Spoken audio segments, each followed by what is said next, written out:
And in his last book, the last chapter of that book, he pointed us in the direction that we should go. And he titled the chapter of that book, The World House.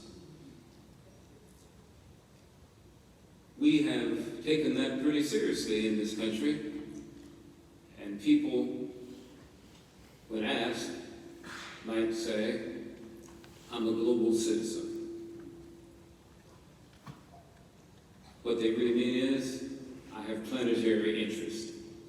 I feel a connectedness beyond my country to people on other continents.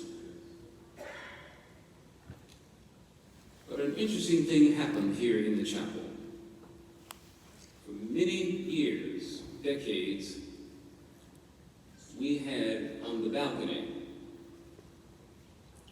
50 nation-state flags that were put up for the inauguration of Walter E. Massey as president of the college, for his inauguration. And we chose the flags that represented the countries that our faculty had studied in and that our students were from.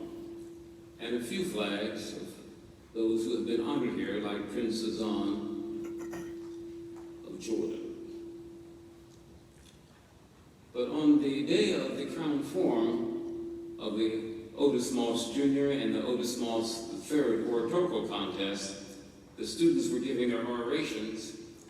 I was standing in the rear, and I didn't notice this student when he entered the crown nave, but I noticed him when he arrived at the end of that aisle and started across the front of the platform. And that young man was carrying a flag. I couldn't tell which flag, which country it represented, but I knew it was from the balcony because of the gold spear on the end. And I saw him waving the flag in the middle of the young man's oration from this podium, and I assumed he was going up the steps and out of the building with the flag.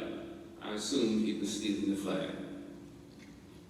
I rushed through the lobby, went out the side to see whether he was going to go right or left, and I didn't see him. And I thought he had beat me out there and had gone around the building this way. I called the police and alerted them to go 2 directions in their cars to cut him off. But when I came back in the building and came down the aisle, I saw a flag on a pole sticking out of the chair, hanging in the aisle. To make a long story short, the young man came toward me saying, I did it, I'm guilty, it's civil disobedience. They're killing the children, they're killing the children. I took him by the elbow into my office,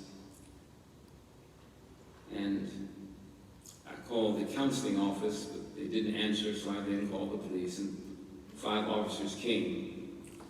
And he had another outburst in the office about killing the children, and they took him away. And the students immediately started the rumor Dean Carter had him arrested. No, I didn't. And neither did the president, and neither did the faculty or the staff. And he came in later in the afternoon, and we had a long talk. The flag was back up in 30 minutes. But in 30 minutes, I got a call from the Consul General of Israel. And in 15 minutes, I got a call from New Orleans. One of our students was down there, and he knew about the flag, and he wanted to know, is it true? I said, it is, but it's going back up. He said, good. I'm telling you all of this because on the Sunday after that, when I stepped off the platform after the service, one of my chapel assistants said, Dean, look at the balcony. The flag was gone. I knew that it was stolen this time and that it would not go back up. But I also knew I should not replace it, because the student was playing checkmate with the administration. And yes, I'm the administration also. And I wasn't going to waste money on just buying more flags.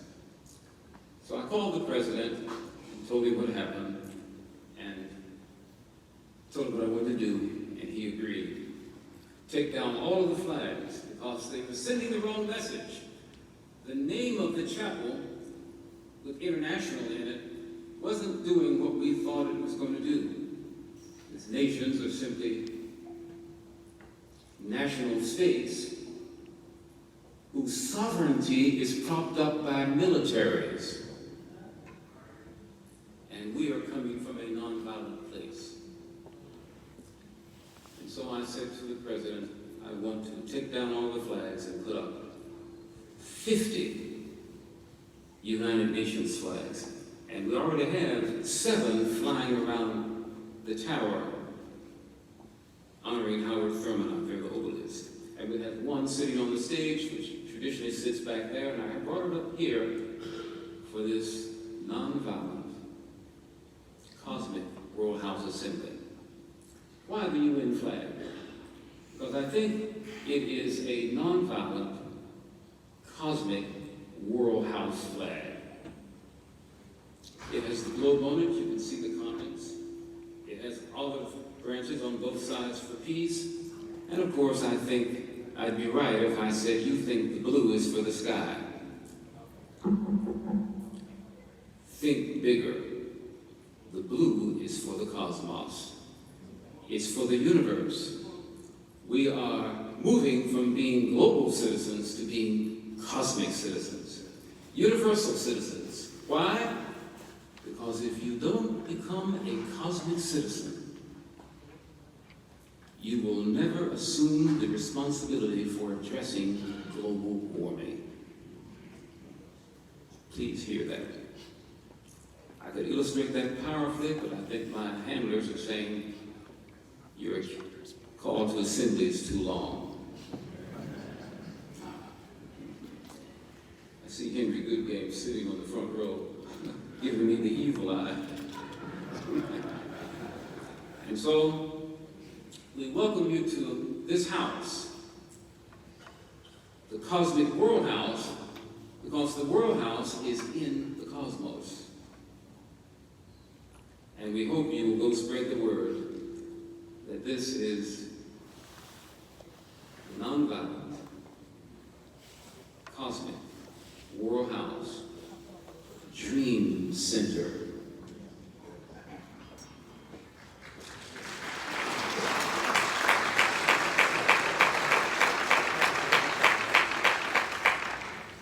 And now I'm going to call upon my dear friend, Dr. Michael Bernard Beckwith from Los Angeles, founder and CEO, and most of us would say pastor, of the Agape International Spiritual Center. And I think it's in Hollywood, isn't it? Beverly Hills. Come right up and give us the occasion.